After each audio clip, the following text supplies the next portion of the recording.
शायद आप साफ कर दीजिए तस्वीर, फिर बाकी 3 मेहमान काफी देर से इंतजार कर उनके पास जाऊंगा।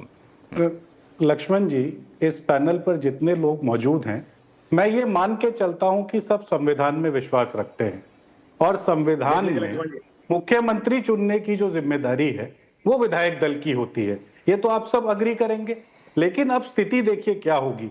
हमारे गठबंधन में सबसे ज्यादा सीटों पर आरजेडी चुनाव लड़ेगी, तो स्वाभाविक सी बात है कि विधायक दल में सबसे बड़ी संख्या उनकी होगी।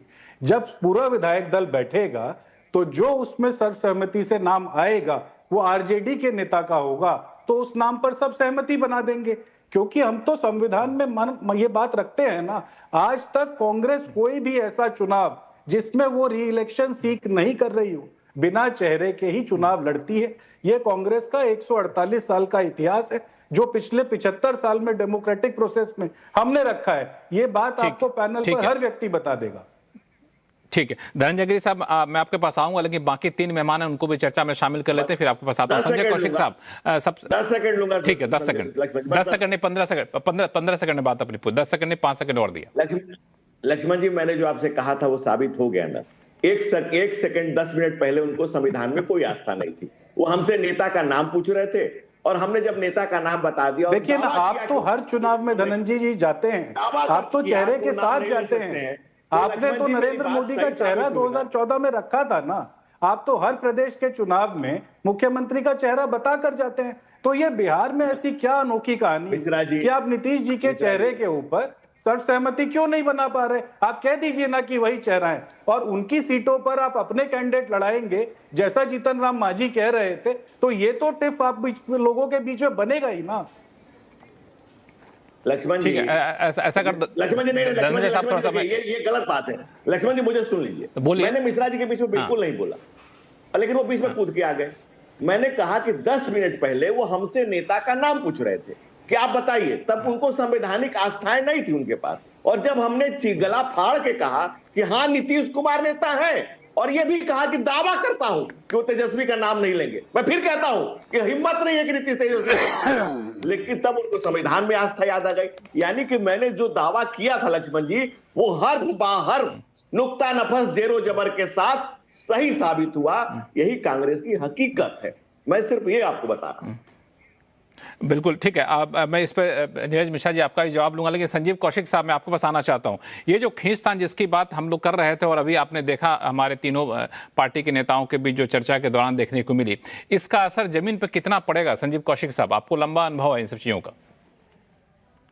लक्ष्मण जी, सबसे महत्वपूर्ण बात यह है कि आज के वक्त में राजनीति में सिद्धांत वो निरीह शब्द है जो किसी भी पार्टी में उसको जगह नहीं मिलती है और वो इधर उधर भटकती हुई आत्मा के जैसे दिखाई दे रही है। सवाल यह है कि बिहार की राजनीति क्या किस करवट बैठेगी, आज के वक्त में कोई भी इसके बारे में अंदाजा लगाने में सक्षम नहीं है। क्योंकि ये उस क्रिकेट मैच के जैसे है जो न केवल शुरुआती दौर से लेकर के रिजल्ट तक ही आपको मजा देता है, वो रिजल्ट के बाद में भी इसमें अनिश्चितताएं आपको दिखने को मिलेंगी। इस बार महत्वपूर्ण बात यह है कि भारतीय जनता पार्टी और जनता दल यू की सरकार जो लगातार 20 सालों से विराजमान है, वहां पे जिस तरह से भारतीय जनता पार्टी ने बिसात बिछाई थी जदयू को खत्म करने के लिए और अपने आप को, चूंकि भारतीय जनता पार्टी के मन में एक बहुत बड़ी पीड़ा रही है शुरुआती दौर से ही कि वो हिंदी भाषी बेल्ट में बिहार में खास करके कई बार कोशिश की, लेकिन उसके बावजूद वो हाशिए पे मुख्यमंत्री का ना होना, उप मुख्यमंत्री पर सिमट जाना या फिर दोयम दर्जे के पार्टी के जैसे उनके साथ बिहेव करना।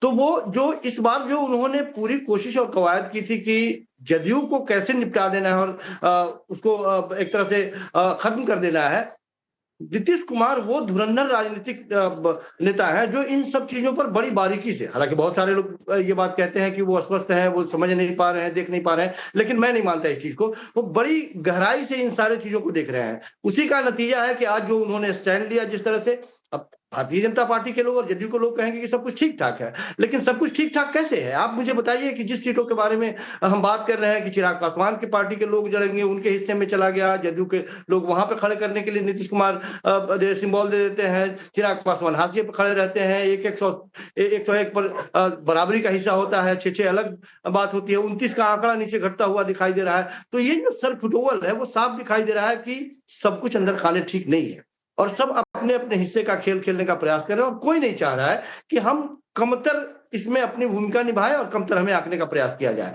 इस बार नीतीश कुमार निश्चित तौर पे शुरुआती दौर में ऐसा लग रहा था, हमें भी ऐसा लग रहा था कि उनको जिस तरह से हाशिए पे धकेलने का प्रयास किया जाए, आज जिस तरह से उन्होंने तन के खड़ा होकर के जिस तरह का स्टैंड लिया है, निश्चित तौर पर उसकी गूंज दिल्ली दरबार तक सुनाई दी है।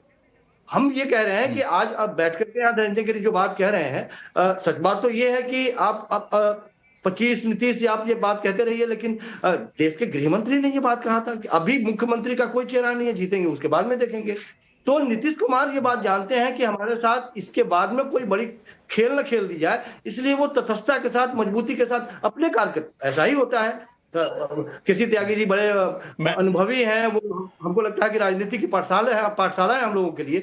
लेकिन ये बात बिल्कुल सही है कि अभी तक के वक्त में जो इधर उधर डोलती हुई नैया दिखाई दे रही थी, नीतीश कुमार जी ये स्वस्थ होना चाहते हैं कि इसके बाद, इलेक्शन के बाद में भी कहीं कोई खूंटा इधर उधर ना जाए। इसके लिए हमें इस पे मैं केसी त्यागी साहब का रिएक्शन लूंगा, लेकिन मैं जरा सज्जन सिंह साहब हमारे साथ हैं, कार्तिक है, दोनों लोग, उनसे बातचीत कर लेता हूं, फिर केसी त्यागी साहब आपके पास आऊंगा मैं।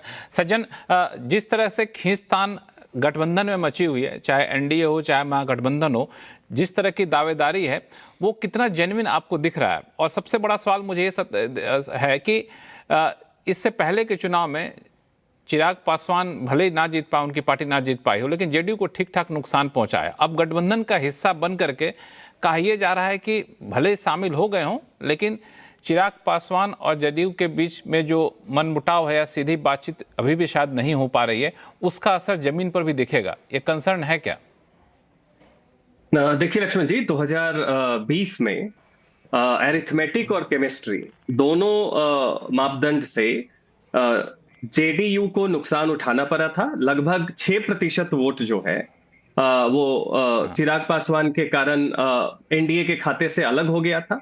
और जिन सीटों पे चिराग पासवान, एलजेपी ने उम्मीदवार उठाया, जिसमें जेडीयू की 112 सीटें शामिल थी, वहां पे औसतन 10 से 11% वोट जो है वो एलजेपी को मिला था। तो इसका मतलब है कि जेडीयू को 2020 में तकरीबन 10 से 11% वोटों का नुकसान उठाना पड़ा।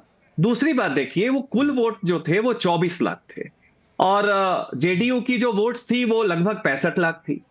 अब ये वोट जो था वो सारा का सारा एनडीए के खाते का था। इस बार अगर आप देखिए तो खींचतान तो पार्टियों के अंदर भी मची रहती है, घटक दलों के बीच में हो, ये बहुत ही स्वाभाविक प्रक्रिया है, जैसा कि त्यागी सर ने बताया। लेकिन जमीन पे जो हम देख रहे हैं, जो चिराग पासवान की कोर कॉन्स्टिट्यूएंसी है, जिसको हम लोग कह सकते हैं कि कैप्टिव वोट बैंक, वो ट्रांसफर होता है, उसका एक बड़ा हिस्सा हमने जमीन पे देखा है अलग अलग हिस्सों में कि जो पासवान दलित समाज के लोग हैं वो वाया चिराग ही सही, उनमें से एक हिस्सा हमेशा नीतीश कुमार और एनडीए के साथ था वेलफेयर स्कीम्स के कारण, जब रामविलास पासवान भी थे, लेकिन बड़ा हिस्सा इस बार वाया चिराग पासवान एनडीए के लिए कमिटेड है। तो केमिस्ट्री भी है और अरिथमेटिक भी है। तो ये मान के चलिए कि हर सीट पे जेडीयू का जो 10% 2020 में कम था स्ट्राइक रेट में, वोट प्रतिशत बता रहा हूं, वो इस बार बढ़ेगा। तो जमीन पे औसतन सीटों पे इसका बहुत असर नहीं होगा। हाँ, रही दूसरी बात, चिराग पासवान के कुछ पार्टी में उनके पदस्थ लोग हैं, कहीं पे अध्यक्ष हैं, कहीं पे मीडिया प्रभारी हैं, जिनको वो रिवॉर्ड करना चाहते हैं और उस कारण से आप देखेंगे कुछ सीटों पे दावेदारी चल रही है। जैसे ब्रह्मपुर आप देख लीजिए, बक्सर में हुलास पांडे को देने का कारण सबको पता है कि अरिथमेटिक के हिसाब से वो सीट बहुत मजबूत नहीं है, फिर भी उन्होंने दावा किया। तो इसको हमें बहुत ज्यादा उस तरीके से नहीं देखना चाहिए। सवाल यह है कि आपका रेफरेंस क्या है। रेफरेंस 2020 का चुनाव है।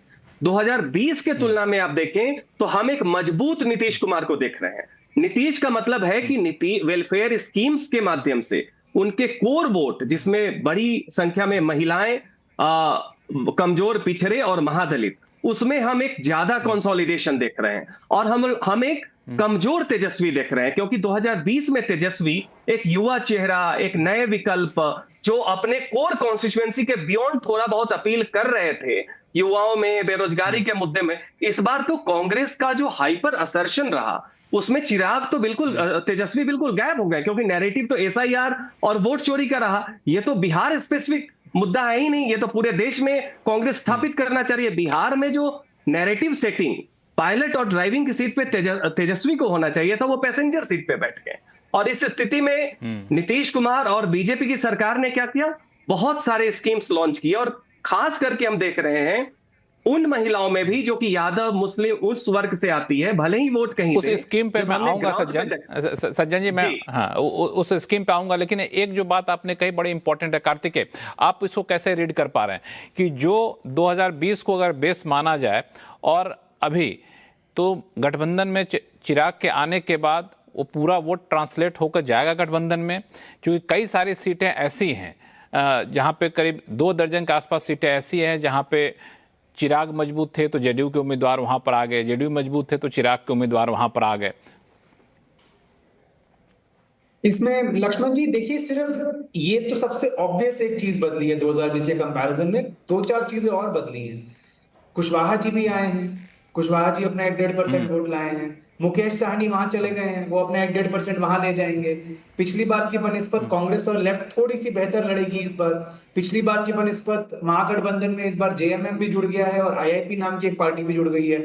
तो मेरा कहने का मतलब है, अगर आप केवल समीकरण के आधार पर वोट जोड़ना शुरू करेंगे, आप पाएंगे कि जेडीयू थोड़ा, ये जो एनडीए है जेडीयू लेड, वो थोड़ा सा हमें आगे दिखता है, लेकिन वो मार्जिन बहुत ज्यादा नहीं है।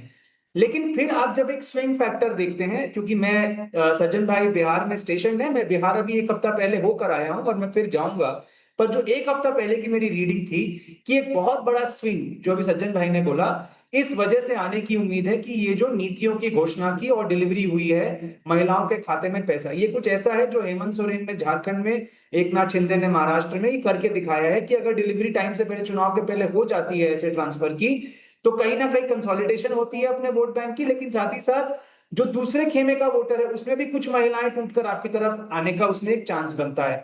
तो मुझे लगता है वो जो स्कीम्स हैं, वो जो लाभार्थी योजनाएं हैं, इसमें सिर्फ जीविका दीदी नहीं है, उसमें पेंशन भी है, उसमें 125 यूनिट फ्री बिजली भी है, और उसमें कई तरह के ऐसे डोल्स हैं इनके बारे में ज्यादा बात की नहीं जा रही। तो वो एक ऐसा स्विंग फैक्टर था जो मुझे समझ में आ रहा था कि ये नीतीश कुमार जी और एनडीए को फायदा करेगा। और एटलीस्ट 1 हफ्ता पहले तक तेजस्वी यादव, आरजेडी, महागठबंधन का कोई काउंटर नैरेटिव नहीं था। मैं तो कहता हूं एसआईआर भी नहीं था, कोई मुद्दा नहीं था। बस जो उनका एक, जैसे कि त्यागी जी ने कहा, उनका जो अपना एक वोट बेस है वो बना हुआ था। लेकिन उस पिछले 1 हफ्ते में एक चीज और हुई है, जो नौकरियों का ऐलान किया है तेजस्वी यादव ने। तो अब बड़ा सवाल मेरे लिए ये है, अगले 15-20 दिन में, आज से लेकर पहले फेज तक, क्या वो काउंटर नैरेटिव जमीन पर उतार पाते हैं कि हम हर घर एक नौकरी, उसके मैथमेटिक्स में हम नहीं जाएंगे, क्योंकि उसके मैथमेटिक्स में मुझे भी मतलब दिक्कत होती है समझने में ये होगा कैसे। लेकिन पहले भी हमने वादे देखे हैं जिनमें में उतने मैथमेटिक्स पे कोई जाते नहीं है, वो तो सिर्फ है कि आप नैरेटिव को किस, हाँ एक बात जोड़ दूं, ये बात मान के चलिए, अगर ये नैरेटिव जमीन पे उतारा जाता है तो मैं बिल्कुल भी सरप्राइज नहीं होऊंगा अगर जेंडर पर एक पोलराइजेशन हो जाए। क्योंकि अगर जीविका दीदी महिलाओं का मुद्दा है तो घर में सरकारी नौकरी पुरुषों का मुद्दा है। तो मुझे लगता है अगले 10-15 दिन बहुत अहम होंगे आरजेडी और महागठबंधन में ये नैरेटिव जमीन पर उतारने में, लेकिन वो उनको साथ में करना पड़ेगा। आज जैसे तेजस्वी जी अपना नामांकन भरने गए और महागठबंधन के नेता साथ में ही नहीं थे, तो मुझे नहीं लगता कि ये उनको ऐसे फायदा करेगा। मैं अभी भी ये मानता हूं कि हालांकि इसमें एक चीज ये है कार्तिकेय जी, हाँ कार्तिकेय जी, इसमें यह भी है कि बिहार में एक चीज है कि सरकारी नौकरी को लेकर लोगों के बीच में इतनी ज्यादा आसक्ति रहती है ना कि वो मिले ना मिले, लेकिन चुनावी वादे में भी अगर आ जाए, उसको आपने सही कहा, सही तरीके से ट्रांसलेट करके जमीन पर ले आया गया, लोगों को बता दिया गया, वो नैरेटिव बन गया, तो वो एक बड़ा फैक्टर निभाएगा। लेकिन 2 सवाल हैं। पहला जो बार बार पूछा जा रहा है कि जेडीयू जो पहले बड़ा भाई था, फिर हुआ कि नहीं अब जुड़वा भाई हो गया, अब आरोप लग रहा है कि अब सौतेला भाई हो गया। इस पर केसी त्यागी साहब आपका जवाब लूंगा। और साथ ही साथ एक और सवाल, प्रशांत किशोर के चुनावी मैदान से हटने से